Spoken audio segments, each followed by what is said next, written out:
আসসালামু আলাইকুম। নির্বাচন শেষ হয়েছে, দেশে নতুন সরকার। নতুন সরকারকে অভিনন্দন জানাচ্ছি। ভোট চুরি করে হয়েছেন, নো ডাউট। এটা আপনারাও জানেন, বাংলাদেশের সব মানুষ জানে, সবাই দেখেছে কিভাবে কি হয়েছে। এমনকি প্রধানমন্ত্রী তারেক রহমান তিনি যে আসনটাতে ঢাকাতে নির্বাচিত হয়েছেন সেটা নিয়েও অনেক কি বলবো যে বিতর্ক আছে, এবং সেই বিতর্কগুলোর খুব যৌক্তিক ভ্যালিড গ্রাউন্ড এখানে আছে। সো আমরা সেই বিতর্কে না যাই, যেহেতু যারা বিরোধী দলে ছিল, প্রধান বিরোধী দল এখন বাংলাদেশ জামাত ইসলামী, সে জামাত ইসলামী নিজেই আপনাদেরকে অভিনন্দন জানিয়েছে, তারা মেনেও নিয়েছে। এবং সারা দেশে অবশ্যই নির্বাচন পরবর্তী কিছু সহিংসতা হয়েছে, সেটাও যে মানুষগুলো মারা গিয়েছে সে মানুষগুলো মারা না গেলে না যাওয়াটা খুবই খুবই আশাব্যঞ্জক হতো, এবং সেটাই প্রত্যাশিত ছিল। তারপরও মারা গিয়েছে, এক জায়গায় একজন নারী ধর্ষণের ঘটনাও ঘটেছে। এইসব বিষয়গুলো নিয়ে আমাদের অবশ্যই উদ্বেগের ব্যাপার আছে। তারপরেও এখন মোটামুটি বলা চলে পরিস্থিতি কিছুটা শান্ত। তো বিএনপির ভাইরা আপনারা অনেকের সাথে বিএনপি তো আর এই গত প্রায় সেই 2014 সালের 5 জানুয়ারি নির্বাচনের পর থেকে এখন পর্যন্ত আমি ইলিয়াস হুসাইন, আমাকে আপনাদের চিনতে নিশ্চয়ই বাকি নেই। অনেক বিএনপির আমার শুভাকাঙ্ক্ষী যারা আছেন তারা বলে থাকেন যে ভাই, আপনি এই নির্বাচনের আগে এসে কেন আপনি সরাসরি বিএনপির বিরুদ্ধে গেলেন, দাঁড়িপাল্লার পক্ষে ভোট চাইলেন, এটা কেন করলেন? দেখেন ভাই, আপনাদেরকে আবারও বলে রাখি, 2031 সালে বাংলাদেশে আবার যখন নির্বাচন হবে, ওই নির্বাচনে আমি দাঁড়িপাল্লার পক্ষেই ভোট চাবো, এটা আপনাদের আগাম বলে রাখলাম। আপনি যদি মনে করেন যে বৃষ্টি যেদিকে ছাতা সেই দিকে ধরবো, ওই চরিত্র আমার ভেতরে নাই। আপনাদের ভেতরে যদি পরিবর্তন আসে সামনে নির্বাচনে, তখন দেখব। কিন্তু এই মুহূর্তে যদি আপনাদেরকে জিজ্ঞেস করি, যিনি বিএনপির খুব মানে কি বলবো যে পজিটিভ রাজনীতি যারা করেন, যারা আসলেই ভারতকে অপছন্দ করেন, এই 15-16 বছর 17 বছর ধরে, এটা তো বলার অপেক্ষা রাখে না যে বিএনপির উপরেও কী পরিমাণে নির্যাতন এই আওয়ামী লীগ চালিয়েছে। তো আপনাদের চোখের সামনেই ঘটেছে। আপনার দলের যিনি প্রধান আছেন, তিনি এই প্রায় 20 বছর যুক্তরাজ্যে কাটাতে হয়েছে, তিনি দেশে যেতে পারেন নাই, তাকে মারা হয়েছে, তাকে হত্যার উদ্দেশ্যেই তাকে নির্যাতন করা হয়েছে। এগুলো এই বাংলাদেশেই ঘটেছে। এবং বেগম খালেদা জিয়া, তিনি যদি নাকি বেঁচে থাকতেন, তাহলে এই নির্বাচনের এই পরের অবস্থাটা আরও অনেকগুলো সংকটের অনেক সহজ সমাধান হয়ে যেত। তো তিনিও যে মৃত্যুবরণটা করলেন, আমার বিশ্বাস যে তাকে তিলে তিলে মৃত্যুর মুখে ঠেলে দেওয়া হয়েছে। অনেকেই মনে করবেন যে না, উনি এখন মারা গিয়েছে, এই জন্য হয়তো অভিযোগ করেন, কিন্তু ওনাকে স্লো পয়জনিং করা হয়েছে। যদি সেটা করা নাও হয়ে থাকে, উনি যতদিন ধরে দেশের বাইরে চিকিৎসার জন্য যেতে চাচ্ছিলেন, তাকে চিকিৎসার জন্য যেতে দেওয়া হয় নাই, অহেতুক তাকে জেলখানায় আটকে রাখা হয়েছে, তাকে মৃত্যুর মুখে ঠেলে দেওয়া হয়েছে। এটা অস্বীকার করার কোনো কারণ নেই। তো এই যে নির্যাতনগুলো চলেছে, আপনাদেরকে একদম মুখ পুছে ফেলার, মানে বিএনপির কিছু লোকজনের অবস্থা দেখলে মনে হয় যেন আমরা তাদের বিশাল আকারের শত্রু। ভাই, নির্বাচনে আপনি যদি চান কোনো প্রতিদ্বন্দ্বী আপনার থাকবে না, সবাই আপনার পক্ষে কথা বলবে, তাহলে তো হাসিনা যেরকম নির্বাচন করেছে সেই নির্বাচন হবে। আপনাকে প্রতিদ্বন্দ্বী নিতে হবে, এবং প্রতিদ্বন্দ্বীদের চাইতে ভালো আপনাকে করে নির্বাচনে জয়ী হতে হবে। এটা এবার যেমন ছিল, সামনে যখন নির্বাচন হবে সেই নির্বাচনেও আপনাকে মাথায় এটা রাখতে হবে। এবং সেই প্রিপারেশন যদি আপনার না থাকে, এবার জামাত ইসলামের সাংগঠনিকভাবে তারা আপনাদের সাথে হয়তো খুব নমনীয়ভাবে, দেশের একটা ক্রান্তিকাল চলছিল, এই মুহূর্তে দেশের ভেতরে যদি বিশৃঙ্খলা, আমি আল্লাহর কসম করে আপনাদেরকে একটা কথা বলছি, আমি নির্বাচনের পরে জামায়াতের আমিরের সাথে কথা বলেছি। সেই কথার ভেতরে একদম উনি যা বলেছেন, আল্লাহর কসম করে বলছি, আগেই বলছি, উনি যা বলেছেন সেই কথাটাই আপনাদেরকে বলি। ওনার মুখ দিয়ে বললে হয়তো আপনাদের বিশ্বাস নাও হতে পারত। আমি ওনাকে জিজ্ঞেস করেছিলাম যে আপনারা নির্বাচনের দিন যখন সন্ধ্যার পরে বিভিন্ন কেন্দ্রে ভোট গণনা শুরু হওয়ার পরে আমরা প্রথম দিকে দেখলাম যে সবগুলো আসনে, সবগুলো কেন্দ্রের ভোট যখন ফলাফল প্রকাশ হচ্ছে, তখন দেখা যাচ্ছে যে দাঁড়িপাল্লার ভোট বেশি। হঠাৎ করে বিভিন্ন জায়গায় ভোট গণনা বন্ধ হয়ে গেল। প্রথমে নির্বাচন কমিশনের যে ওয়েবসাইট, সেখানে দেখাচ্ছিল একদম প্রথম পরপর 5টা দাঁড়িপাল্লার, একটা ছিল ধানের শীষের। তো সম্ভবত টাঙ্গাইল 5 বা কোনো একটা আসনের ফলাফল দেখাচ্ছিল যে ধানের শীষের, আর সবগুলো দাঁড়িপাল্লার। এখন এই সময় এসে নির্বাচনের ফলাফল ঘোষণা করা বন্ধ হয়ে গেল। তো বন্ধ হওয়ার পরে যখন কিনা আপনি করলেন, একসাথে কয়েকটা কেন্দ্রের কয়েক ঘন্টা পরে আপনি দিলেন, 2-3 ঘন্টা থেমে থেকে তারপরে হঠাৎ করে একসাথে, যেমন তারেক রহমানের যে আসনটা খালেদুজ্জামান ভাই যেখানে দাঁড়িয়েছিল, খালেদুজ্জামান যখন কিনা সম্ভবত 17টা না কয়টা আসনের ফলাফল তারা একসাথে রিটার্নিং অফিসার আপনার সাইন করে দিয়ে দিয়েছেন, যে এটার আলাদা কোনো খবর নাই যে কোন কেন্দ্রে কতটুকু। যেটা আমি নির্বাচনের আরও 1 সপ্তাহ আগে থেকে বারবার বলছিলাম যে কারচুপি যেটা হতে পারে, এই যে বলা হয় মানে আধ্যাত্মিক কথাবার্তা বলা হয়, ভারত আমাদের এখানে জোর করে বসায় দেওয়া যায়, ভারত যা চায় তাই হয়, আমেরিকা যা চায় তাই হয়, এটা আমি মানি না, এটা আমি মানতে চাইও না, ভবিষ্যতেও মানব না, যে তারা এসে তারপরে ওই কালো জাদু করে তারপরে কাউকে ভোট বেশি পাওয়াই দেয়। এটা আমাদের দেশের যে ইঞ্জিনিয়ারিং যেই মেকানিজম সেটার মাধ্যমেই এটা করা হয়। তো সেটা কিভাবে করা হয়, ধরেন আপনি ফলাফল ভোট হয়েছে এক রকমের, আর রিটার্নিং অফিসারের অফিসে যখন যায় তখন রিটার্নিং অফিসার ঘোষণা দেয় আরেক রকম। এই জন্যে আমি বারবার বলেছিলাম যে প্রতিটা কেন্দ্রের ফলাফল, কেন্দ্রে যারা থাকবে এজেন্টরা, তারা ওই কেন্দ্রের ফলাফল ঘোষণা করে তারপরে এই কেন্দ্র ছাড়বে।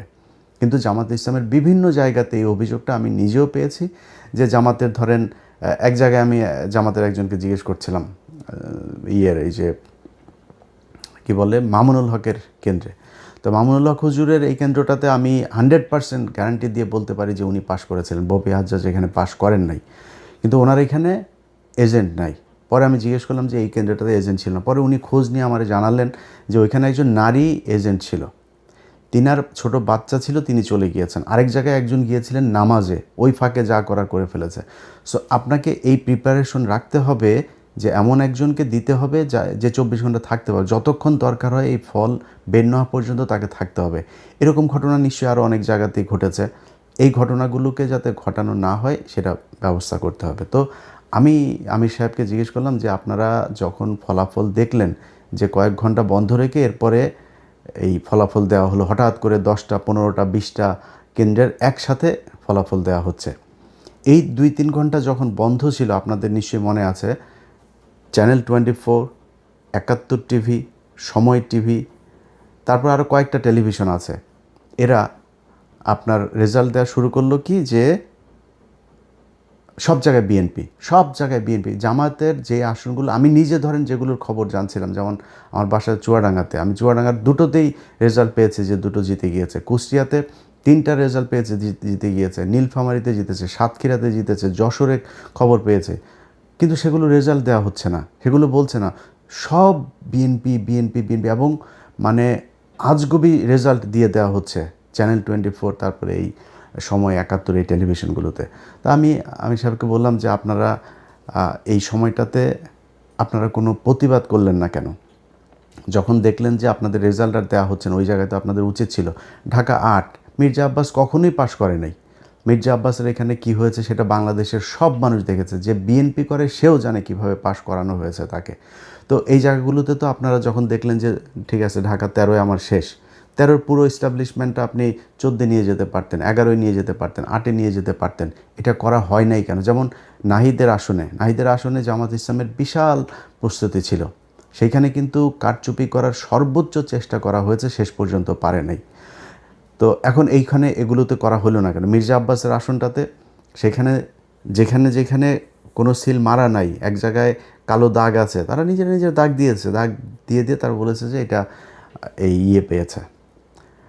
নির্বাচন কমিশন সিদ্ধান্ত দিল যে যেখানে কালো দাগ, পেপারের যে কোনো এক জায়গায় যদি নাকি দাগ থাকে, সেটাই ধানের শীষ হিসাবে গণ্য করা হবে। কেন? ধানের শীষ ছাড়া কি আর কোনো মার্কা নাই ওইখানে? এটা করা হয়েছে। তো এই আমি যতটুকু, আমি আপনাদের কাছে সব কিছু বলছি না, কিন্তু আমি যতটুকু ভেতরে মানুষজনের সাথে কথা বলে বুঝেছি যে এই নির্বাচনটার আসলে এরকম একটা ফলাফল জামাতকেও আগে থেকেই বলে রাখা হয়েছিল যে আপনাদেরকে মেনে নিতে হবে। পরিস্থিতি যদি আপনাদের ইয়েতে যায় এবং সেই ক্ষেত্রে যদি কোনো দেশে খারাপ একটা দিকে যায়, তখন কিন্তু আপনারা সামলাতে পারবেন না, আমসালা সব সমানে যাবে। জামাত ইসলাম মেনে নিয়েছে, ঠিক আছে, আমরা তো ভাই জামাত ইসলামের হারানোর কিছু নাই। জামাত ইসলাম আজকে বাংলাদেশের প্রধান বিরোধী দল, 32% ভোট পেয়েছে তারা, না 37%, 37% ভোট পেয়েছে তারা, বিএনপি পেয়েছে 52%। খুব বেশি পার্থক্য নাই তো এত কিছু করার পরেও। এই যে আমরা গত প্রায় 1.5 বছর, বিশেষ করে সব শেষ 6টা মাস ধরে আমরা বট বাহিনীর কথা শুনেছি। তো বট বাহিনী হইলেই 32% সব কি বট নাকি? ভোট কি অনলাইনে হয়েছে, ফেসবুকে হয়েছে? ভোট তো সরাসরি হয়েছে। তাহলে এই যে 37% ভোটটা পেল জামাত ইসলাম, তাহলে এই ভোট কোত্থেকে আসলো? অতএব জামাত ইসলাম ভোট পেয়েছে, এবং জামাত ইসলাম যেই ভোট পেয়েছে, যদি সব বিতর্কের বাইরে যে মনে করি যে নির্বাচনটা সুষ্ঠু হয়েছে, এই সুষ্ঠু নির্বাচন হয়ে থাকলেও জামাত ইসলামের জন্য বিশাল ব্যাপার। আজকে এই 2026 সালে এসে আমরা কথা বলছি, কারণ আমাকে যদি আপনি জিজ্ঞেস করেন যে ভাই বিএনপি জিতে গেল, জামাত হেরেছে, তাতে সমস্যা কি? জামাত কি সারা জীবন ক্ষমতায় থাকবে নাকি? আমি জামাতকে পছন্দ করি, জামাত সারা জীবন জামাত বিরোধী দলে যাবে, জামাত ক্ষমতায় আসবে, এটাই তো আমরা চেয়েছি। তাতে সমস্যাটা কোথায়? শেখ হাসিনা দেশে নাই, এইটার চাইতে সন্তুষ্টি আর কিছু নাই। এখনও মাঝে মধ্যে ঘুম থেকে ওঠার পরে মনে হয় যেন শেখ হাসিনা কি নাই, আসলে এটা সত্যি কল্পনার ভেতরে আসে।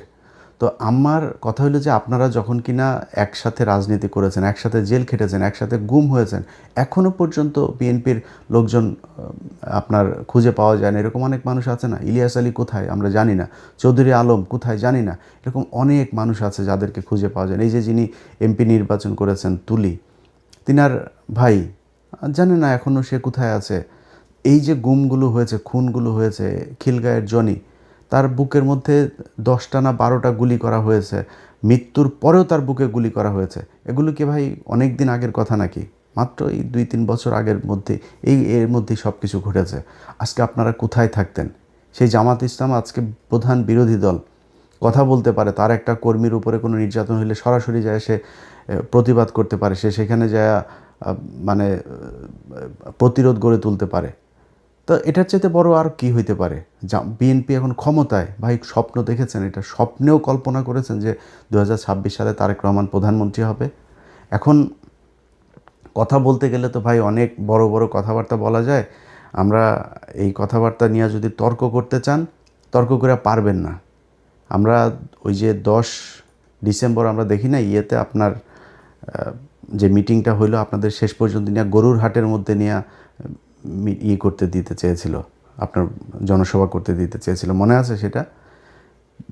সারা দেশের মানুষ মানে একটা শ্বাসরুদ্ধকর পরিস্থিতির মধ্যে বসবাস করত। একটা ককটেল ফুটেছে, তাও অনেক দূরে, সেই কাকরাইল মোড়ে না কোথায়। আপনার মহাসচিব পরবর্তী কর্মসূচি ঘোষণা না করে দৌড় দিয়েছিল, আবার ফের স্টেজে উঠে এসে এরপরে কর্মসূচি ঘোষণা করে তাড়াতাড়ি দৌড়। এটি তো আপনারা ভাই খালেদা জিয়ার বাসার সামনে বালুর ট্রাক সরাইতে পারেন নাই 1.5 বছর। এটাই তো আপনারা। খালেদা জিয়াকে জেলখানায় নিয়ে গিয়েছে, কিছু করতে পেরেছেন? কি করতে পেরেছেন? চিকিৎসা, এই যে মহিলাটাকে চিকিৎসা নিতে দেওয়া হয়নি, বাড়িতে ছিল তখন, তো জেলখানায় না, বাড়িতে ছিল, সেখান থেকেও তাকে বিদেশে নিতে দেওয়া হয়নি। কি করেছেন তার জন্য? মহিলা মারা গিয়েছে, এই তিলে তিলে ধুকে ধুকে তারপরে মারা গিয়েছে। সো এত বড় কথাবার্তা বলে লাভ নাই। এই দেশে আপনি রাজনীতি করবেন, বিরোধী দলে যাবেন, আবার ক্ষমতায় আসবেন, সরকারি দলে থাকবেন, বিরোধী দল আপনারা অনেকভাবে জ্বালাবে, সব ঠিক আছে, এটা পার্ট অফ পলিটিক্স। কিন্তু আওয়ামী লীগ যদি ক্ষমতায় আসে, আওয়ামী লীগ যখন আপনার বিরোধী দল বা আপনি বিরোধী দল আর আওয়ামী লীগ সরকারি দলে থাকে, ওই সময় পরিস্থিতি কি হয় সেটা আপনারা এই গত 15 বছরে দেখেছেন। অতএব এইটুকু দিয়েই চিন্তা করেন। আজকে সারা দেশে বিভিন্ন জায়গায় আমরা দেখছি যে করা হচ্ছে, কি বলে, ওই যে আওয়ামী লীগের পার্টি অফিসগুলো আপনারা খুলে দিচ্ছেন। এই যে পার্টি অফিসগুলো খুলে দিচ্ছেন না, এটা যদি মনে করেন এই আমাদের এই বুকের ভেতরে না এটাতে ব্যথা হয়।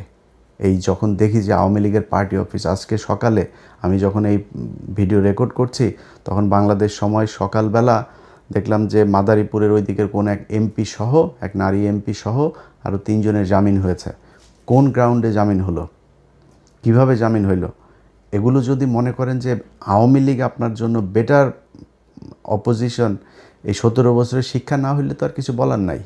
যদি শিক্ষা হয়ে থাকে তাহলে এগুলো থামায়। আওয়ামী লীগ বাংলাদেশে রাজনীতি করতে দিবেন, কোনো সমস্যা নাই, রাজনীতি যে মনে চায় করুক। আওয়ামী লীগ কী করেছে, কীভাবে দেশ চালিয়েছে বাংলাদেশে মানুষ দেখেছে।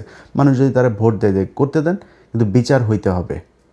এই একজন এমপি কিভাবে ছাড়া পায় সাধারণ কর্মী, গ্রামের ওয়ার্ডের একজন কর্মী, তারে নয় বুঝলাম যে আপনি 1.5 বছর হয়েছে, ওকে ঠিক আছে, ওরে ছাড়ো এবার।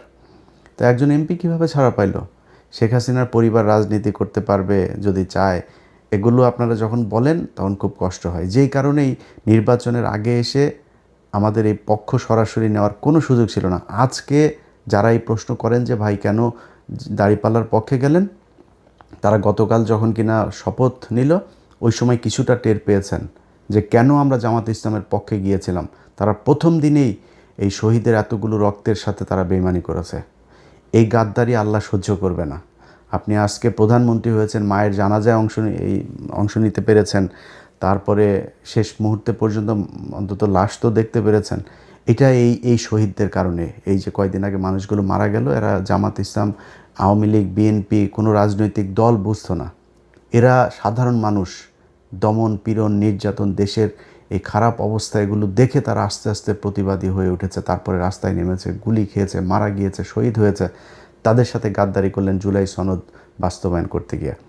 তো এই জিনিসগুলি যদি না করেন তাহলে আমাদের ভাল লাগবে। আপনারা দেশ চালান, কোনো সমস্যা নেই।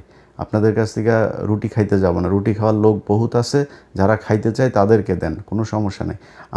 আমার একটাই পলিসি, সেটা হয়েছে যে ইন্ডিয়া এই দেশে কোনো দিন আর মাতবাড়ি করতে পারবে না। অতএব এই ইন্ডিয়া, আওয়ামী লীগ এখনও পর্যন্ত সেই ইন্ডিয়ার সবচেয়ে পছন্দের দল, এবং আওয়ামী লীগ এই দেশে ক্ষমতায় আসলে আবারও ইন্ডিয়া সেই আগের মতোই করবে। সো তাদেরকে আসতে দিয়ে না, আপনাদের পায়ে ধরে অনুরোধ করলাম, আর কিছু না।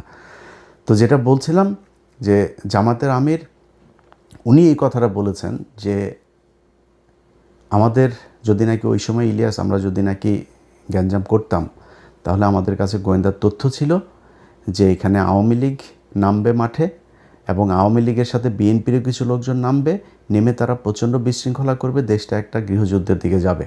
আমরা ওই দিকে যেতে চাই নাই, এই জন্য আমরা কোনো কিছু বলি নাই। তো এই যে জামাতের আমিরের মতো একজন মানুষ এতটুকু মানে স্যাক্রিফাইস করেছে, ধরেন আমি জামাত ইসলাম পাশ করলে কি হইতো? হ্যাঁ হয়তো, ধরেন মনে করেন যে আমার জন্য বাংলাদেশের রাস্তাটা অনেক ইজি হয়ে যেত। আমি ভাই বাংলাদেশে গিয়ে মন্ত্রীও হইতাম না, এমপিও হইতাম না। এমপি হইলে আমি তো হয়তো জামাতের কাছে চাইলে আমার এমনিতেই দিত। আমি হইতে চাইনি তো ভাই। তো আমি চাইনি ওইটা, আমি এখনও চাই না, ভবিষ্যতেও চাবো না। এটা আল্লাহ বাঁচায় রাখলে তারপরে দেখবেন। আমার রাস্তা ভাই ওই একটা, আওয়ামী লীগ আর ইন্ডিয়া, এর বাইরে কিচ্ছু নাই। কিন্তু উনি তো প্রধানমন্ত্রী হইতেন। যিনি প্রধানমন্ত্রী হইতেন সেই ব্যক্তি মানে এত ঠান্ডা মাথায় আমার সাথে বলতে পারেন যে ইলিয়াস, আমরা ওই সময় কিছু করলে দেশের অবস্থাটা খারাপ হইতো। আগে বলেছি, আল্লাহর কসম করে বললাম যে এতটুকু স্যাক্রিফাইস উনি করেছেন। তো সেই মানুষগুলোর জন্য আপনারা মানে ন্যূনতম সৌজন্যতা বোধ, সহযোগিতা, সহমর্মিতা দেখাইতে পারবেন না? এদেরকে আক্রমণ করে কথা বলতে হবে। চারিদিকে যে অবস্থা, সেই ৭১ রাজাকার টাজাকার এইসব বলে কথা বলা, যে বডি ল্যাঙ্গুয়েজে আপনার গত ২-৩ দিন সালাউদ্দিন, আমির খসরু আর হইল গিয়া এই মির্জা ফখরুল কথা বলেছে, ভাই এটা যদি, এই চেহারা যদি তাদের আজ থেকে ৫ বছর আগে দেখতাম, প্রশ্নই আসে না আওয়ামী লীগের বিরুদ্ধে এত ফাইট করতাম, নিজের পরিবার সবাইকে এত বিপদে ফেলে দিয়ে, কখনই করতাম না। তো যাই হোক, আজকের এই ভিডিওটা যে কারণে আপনাদেরকে কথাগুলো যে কারণে বললাম, সেটা হচ্ছে যে ভাই আপনারা ক্ষমতায় এসছেন, দেশ চালান, কোনো সমস্যা নাই। আপনাদের যে মন্ত্রিসভা গঠন করেছেন, এই মন্ত্রিসভা আমরা এদেরকে আগেই চিনি। ধরেন একজনের কথা বলি, এই যে ইকবাল হাসান মাহমুদ টুকু, তাই না? এই ইকবাল হাসান মাহমুদ এই বদমাইশ না? সেই যে বিদ্যুৎ চুরি করেছিল, যে বিদ্যুৎ খাতে যে লুটপাট করেছিল, এই বদমাইশই তো। সেই বদমাইশরা আবারও আপনারা সেই বিদ্যুতের খাতেই দিয়েছেন। আপনার এই চোর, আপনার সালাউদ্দিন, তারে স্বরাষ্ট্রমন্ত্রী বানিয়েছেন। এরকম আরও অনেক চোর আছে, যেই চোরেদেরকে আপনারা আবার বসিয়েছেন। কিছু ভালো মানুষও আছে, এই যে আলতাফ হোসেন চৌধুরী, এই লোকটা যদি আসতো ইতে অনেক ভালো লাগতো। ওই যে সাকা চৌধুরীর ছেলে হুমাম কাদের চৌধুরী, উনি যদি আসতো অনেক ভাল লাগতো। নতুন ইশরাক এসেছে, একটা ভালো পছন্দ। তারপর এরকম আরও অনেকেই ছিল যাদেরকে আপনারা আনতে পারতেন। এটা আমাদের আলোচনার বিষয় না যদিও, কিন্তু এখানে যে চোরগুলোকে এনেছেন, এই চোরগুলো দিয়ে এই যে মির্জা কী বলে ফখরুল ইসলাম আলমগীর, এই মির্জা ফখরুল ইসলাম আলমগীরের ভাই তো মনে করেন এখন লুটপাট করে মানে অস্থির বানায় দিবে। আপনার হাতে রিজার্ভ আছে কত ভাই? রিজার্ভ কত? ডক্টর ইউনূস তো তেনা তুনা পেঁচায়া আকুর বিল বাকি, আদানির বিল বাকি, বিশ্বব্যাংকের বাকি, কিস্তি বাকি, IMF-এর কিস্তি বাকি, বিভিন্ন বাকিটা কী করে শেষের দিকে এসে আমরা $29 বিলিয়ন রেখে গেলাম। এই $29 বিলিয়ন ভাই, এই রোজার পরই অবস্থাটা দেখেন না। অলরেডি ডলারের দাম ঊর্ধ্বমুখী। আজকে জ্যাকসন হাইটে গিয়েছিলাম, দেখলাম যে আমি গত 3-4 দিন আগে জ্যাকসন হাইটে গিয়ে দেখলাম কত যেন আজকে তার চাইতে $1 বেশি। তো ডলারের দাম বেড়ে যাচ্ছে। তারপরে জিনিসপত্রের দাম, এখন এই যে রমজান এসেছে, জিনিসপত্রের দাম বাড়ানো, নানান চ্যালেঞ্জ সরকারের হাতে। তো এই যে জায়গাগুলো, আপনারা এমনিতেই তো ভাই অস্থিরতার মধ্যে থাকবেন, তার উপরে এসে আবার এখন রাজনৈতিক যে বিরোধী দলটা আপনাকে সহযোগিতা করতে চাচ্ছে, সেই বিরোধী দলটাকে আপনি খোঁচায় আবার সেই 71-72 এসব 71-72 ট্যাবলেট বাংলাদেশের মানুষ আর খাবে না। আপনার ওই যে 32 নাম্বার ভেঙে দেওয়া হয়েছে না, 32 নাম্বার আবার ওইখানে ওইটার করেন, যেহেতু আওয়ামী লীগের অফিস টফিস খুলে দিচ্ছেন, তো 32 নাম্বার আবারও মেরামত করেন, আবারও ভাঙা হবে, এটা নিয়ে কোনো ডাউট নাই। এইভাবে আপনারা যদি নাকি আওয়ামী লীগকে রিহ্যাবিলিটেট করতে চান, করতে পারেন, করে যান, দেখেন কতটুকু আওয়ামী লীগ আর আপনারা সব এক হইয়া তারপরেও জামাতের সাথে 5 বছর পরে লাগতে আইসেন, দেখেন তারপরে জামাতের ভোট কত আছে আর আপনাদের দুইটারে মিলায় ভোট কত আছে। তো যারে জুতা দিয়ে পেটাইলেও যার লজ্জা হয় না, তারে তো আর থাপড়ায় লাভ নাই, তাই না?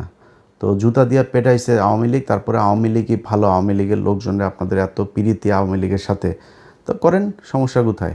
আপনারা চালাইতে থাকেন আওয়ামী লীগের নিয়ে, মানুষ এগুলি দেখছে। আপনি যদি মানুষের মাইন্ড রিড করতে না পারেন, তাহলে এই আওয়ামী লীগের যে অবস্থা হয়েছে, আপনাদের অবস্থা ঠিক ওইরকমই হবে। আপনারা আওয়ামী লীগ এবং এই ইন্ডিয়ার আজকে এই জুলাই আন্দোলনের একদম মূল এজেন্ডা ছিল হচ্ছে এই দুইটা, যে আওয়ামী লীগ ইন্ডিয়া, এই দুইটার ব্যাপারে মানুষ এত পরিমাণে খেপেছিল, সেই দুইটারই আপনারা বিশাল প্রীতি দেখাইতে যাচ্ছেন। মন্ত্রী পরিষদটা আমি যদি নাকি নাম ধরে বলি, ওনার এরা তো সব প্রভাবশালী লোকজন, তো আর নতুন করে আর বিতর্ক বাড়াই না, বাট আমার কাছে মনে হয়েছে যে একদম 8-10 জন একদম ইন্ডিয়ার মানে পয়দা করা মন্ত্রী এখানে বানানো হয়েছে, একদম চিহ্নিত ইন্ডিয়ান রয়্যাল এজেন্ট, তাদেরকে এখানে মন্ত্রী পরিষদে বসানো হয়েছে। সো সেই মানুষগুলিকে নিয়ে আপনারা বাংলাদেশে মানুষের সাথে তামাশা করলেন, জুলাই সনদই করলেন না, করতে থাকেন, সমস্যা নাই। এই পৃথিবী শুধু 5 বছরের জন্য না। আজকে আপনারা যেই চেয়ারে বসে আছেন, এই চেয়ারে আপনাদের যে বহু প্রতাপশালী শেখ মুজিব ছিল, বহু প্রতাপশালী শেখ হাসিনা ছিল, আজকে তাদের অবস্থা কোথায়? শেখ হাসিনার দিন কাটে এখন, আগে 2-1 বোতল খাইতো, এখন মনে হয় 8-10 বোতল ফেন্সিডিল খায় তার দিন কাটে। কোথায় সে আওয়ামী লীগ? আর আওয়ামী লীগের লোকজনরে বললে তারপরে শেষ করি, ভাই তোদের যদি লজ্জা শরম কিছু থাকতো, তোরা আবার এখন ফেসবুকে করিস। ওই তারেক রহমানের মেয়ের একটা ভিডিও বের হয়েছে, সেই ভিডিও দিয়া তারপরে এক জায়গায় দেখলাম লিখেছে যে ওদের শেখ পরিবারের মেয়েরা নাকি বিশাল আকারের সম্মানিত, তারা নাকি জীবনে, তোদের শেখ পরিবারের একটার জামাই হইল গিয়া ইহুদি, একটার বউ খ্রিস্টান, একটার যায় আকাম কুকাম করিস ইন্ডিয়াতে, তোদের তো বাংলাদেশে কিছুই নাই। তারেক রহমানের মেয়ে কোন গানে গিয়ে বন্ধু বান্ধবীর সাথে পড়াশোনা করে সেখানে গিয়ে সে ফান করেছে, সেটা তো বহুত ছোট জিনিস। তারেক রহমানের তো আর তার মেয়েরে তো আর ওই লন্ডনে তো আর ফেলে দিয়ে আসে না আরেকজনের সাথে, ওরা এটা নিয়ে করে। ওদের যদি লজ্জা শরম কোনো কিছু যদি থাকতো, ওদের যেভাবে জুতায়া বাংলাদেশের মানুষ পাঠিয়েছে, ওরা এতদিনে অন্তত মানে পায়ে ধরে হাতে ধরে মাপ চাইতো যে ঠিক আছে আমরা যা ভুল করেছি আর ভুল করব না। ওরা আবার ঘাট তারাম করে এখনও ভাব মারে, ওরা আবার নাকি না করে তারপরে পোক্ত হয়ে বাংলাদেশের রাজনীতি শুরু করবে। তোরা আয়, তোদের জন্য তুই মনে করিস না যে এই বিএনপি তোদেরকে সাপোর্ট দিয়ে রাখবে আর বাংলাদেশের মানুষ সব মারা গিয়েছে? এত মারা যায়নি তো। এই জামাত শিবির আজকে যে অবস্থানে আছে না, এর চাইতে আরও ভয়ঙ্কর, খুব ভার্নারেবল একটা পজিশনে থেকেও কিন্তু তারা এই দেশে ফাইট করেছে, পালায় যায়নি কেউ, রাজনীতি করেছে এই দেশে। এখন তো তাদের অবস্থা অনেক ভালো, চাইলেই উপরায় ফেলা যাবে না, একদম নিষিদ্ধ করে এগুলি করে যাবেন। আওয়ামী লীগই তাদেরকে একদম পরিপূর্ণ করে দিয়ে গিয়েছে। যাদেরকে এতদিন বলা হইতো যে রাজাকার ছিল, মুক্তিযুদ্ধের সময় জীবিত ছিল, সব ফাঁসি দিয়ে দিয়েছে। এখন কি বলবি? এখন এদেরকে রাজাকার বলবি, এদেরকে ফাঁসি দিবে, এদের বিচারের আওতায় আনবি, কিনে আনবি। চাঁদাবাজিও করে না, ধান্দাবাজি করে না, টেন্ডারবাজি করে না, মানুষের মেয়ে মানুষের দেখলে ইপটিজিং করে না, কিছুই করে না, তো তাদেরকে তুই নিবি কেমনে? আবার এই হাসিনার মতো ওই যে ইন্ডিয়ারে নিয়ে তারপর ওইভাবে, ওইটা অত ইজি হবে না বিষয়টা। তো এটা করতে আসলে সেই পরিস্থিতি কি হয় সেটা বাংলাদেশের মানুষ দেখিয়েছে জুলাই মাসে। যদি এরকম পরিস্থিতি আবার আসে, এই দেশের মানুষ আবারও রক্ত দেবে। রক্ত দিলে আমার মনে হয় যেই ভুল করেছে, যেই চোর বাটপার আন্তর্জাতিক ন্যাশনাল সব চোর বাটপারদেরকে বসাইছিল, ওরকম চোর বাটপার ইনশাল্লাহ আর বসবে না। একদম শুরু থেকে মানুষ বুঝবে। আমরাও মানে ওই খোলা পানিকে আমরা ওই যে দই মনে করেছিলাম, চুন দেখে আমরা দই মনে করেছিলাম ওইটারে, মনে করে তারপরে সবার কত প্রশংসা। আমি নিজেই বলেছি এই ইউনুসকে 20 বছর চাই ভাই। প্রতিটা উপদেশটা চুরি করতে করতে দেশটার একদম ধ্বংস করে দিয়ে গিয়েছে। তো এই ধ্বংসস্তূপ থেকে তারেক রহমান টেনে উঠাবে, এটাই বিশ্বাস। মন্ত্রিপরিষদ নিশ্চয়ই উইদিন 6 মান্থ বা 1 বছরের মধ্যে এটার পরিপূর্ণ একটা হবে। নিশ্চয়ই তারেক রহমান সেই জায়গায় নিয়ে আসবে। আর ভাই, আপনারা যারা মন্ত্রী টন্ত্রী এমপি টেমপি আছেন, চুরি করার সুযোগ পাবেন, কিন্তু দেশের একদম ওই দেউলিয়া বানায় তারপরে যদি চুরি করতে যান তাহলে কিন্তু সমস্যা হবে। যাই হোক, ভালো থাকেন। আপনাদের কাছে বিচার দিয়ে রাখলাম, যারা বাংলাদেশে বিএনপি করেন ভাই, আপনাদের কেন্দ্রীয় নেতারা সোল্ড হইতে পারে। আপনারা বিশাল বড় দল, আপনাদের এই দলে অনেক মানুষ আছে এবং এই দলের বেশিরভাগ মানুষই ভারত বিরোধী, আওয়ামী লীগ বিরোধী।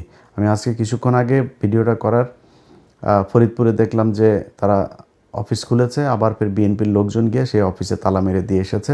আপনাদেরকে স্যালুট। যারা তৃণমূলের নেতাকর্মী আছেন ভাই, এই মির্জা ফখরুলদের সমস্যা হয় না। মির্জা ফখরুলের মেয়ে অস্ট্রেলিয়া ছিল, তার ঘর জামাইটা অস্ট্রেলিয়ায় ছিল, টাকা পাঠায়, আওয়ামী লীগই টাকা পাঠাইতো, তারা ভালো থাকে। আপনাদের সালাউদ্দিনের শিলংয়ে নিয়ে ভিআইপি রিসোর্টে নিয়ে রাখে, এদের সমস্যা হয় না, সমস্যা আপনাদের হয়। সো আপনাদের চোখের সামনে যদি আওয়ামী লীগের অফিস খুলবে, তারা রাজনীতি করবে এই দেশে, এটা দেখতে যদি আপনাদের ভাল লাগে তাহলে কোনো সমস্যা নেই। আমরাও তো ভাই খারাপ নাই, আমরা তো দেশে জেল খাটি নাই, আমরা দেশে পুলিশের দৌড়ানি খাইনি, আপনারা খেয়েছেন। আপনাদের যদি সেটার পরে লজ্জা না হয় তাহলে আর কি করেন, যেমনি ভাল লাগে। ভালো থাকেন।